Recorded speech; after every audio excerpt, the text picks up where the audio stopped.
Hello, what up, Sean, your movie nerd man, and I'm back. And today's Wednesday, so we're continuing talking about the MCU today. It's exciting for you, isn't it? I did think we were coming towards the end of phase 3, but turns out there's still like 7 of these to go, so we're about halfway through phase 3 actually, rather than near the end. But anyway, it doesn't matter, because today we're talking about Thor Ragnarok in 4K.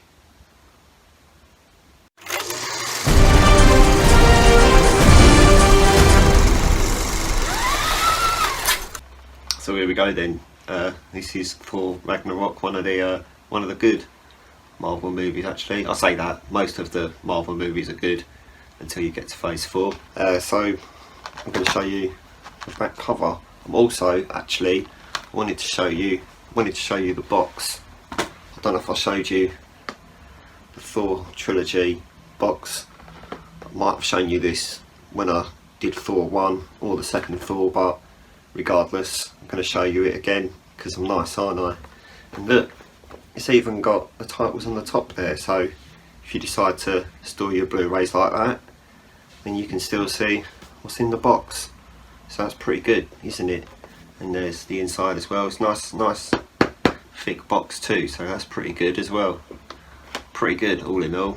Wasn't too expensive, this box, but we're not talking about this box, are we? We're talking about this. There's a back cover for you there as well, and it's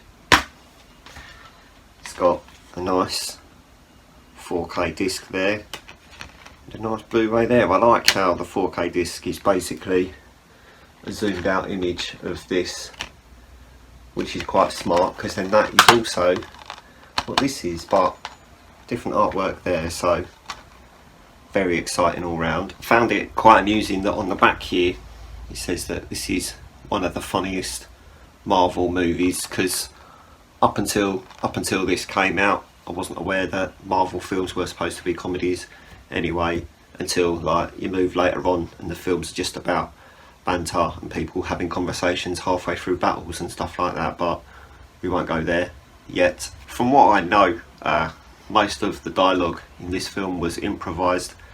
Disney were a little bit like, I don't know if I want you to film it like this, but the director put his foot down and was like, no, actually we're going to do this improvised or we're not going to do it.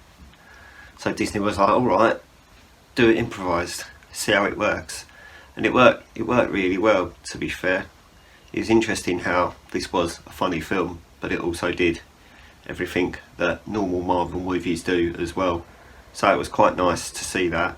To be fair, it was a shame that Cate Blanchett was in it, but we won't go there. Not really the biggest fan of Cate Blanchett. She's probably one of the worst things about Lord of the Rings. In fact, she is the worst thing about Lord of the Rings, and she's the worst thing about this film as well. So I don't really like her, to be fair. Sorry if I've upset you because I said I don't like her, but I don't.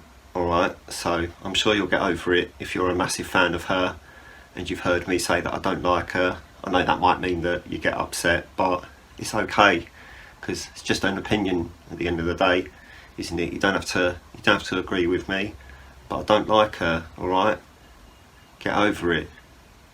I'm sorry, I'm not.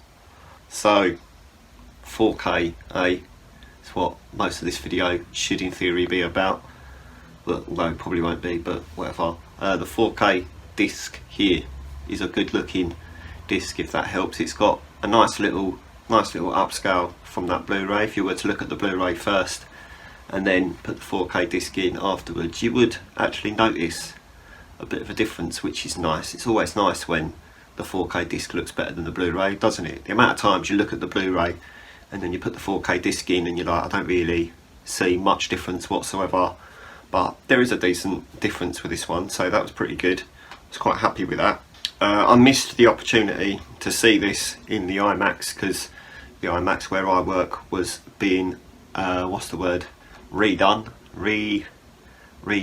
Yeah, we're having a new IMAX screen being fitted in when this was out, so unfortunately I didn't get to see this in the IMAX, but that's where Disney Plus comes in. You see, when I heard that Disney Plus had IMAX enhanced all of their Marvel movies that had IMAX enhanced parts in it, pretty sure this was the first one that I went to, because this was one of the only ones that I missed in the IMAX, and I wanted to see how enhanced the IMAX was. So there was that. But yeah, I mean, the IMAX version on Disney Plus is really good. I mean, I don't know if I go as far as to say it looks better, but I mean, it's 4K, it's IMAX, so yeah, technically it does look better a little bit, but we don't want to, you know, glorify streaming too much, do we? The amount of people that are like, oh, I don't need to buy this 4K disc because I can stream it in 4K. To be fair, the amount of times I say to my friends, like, why are you buying that when you can just stream it?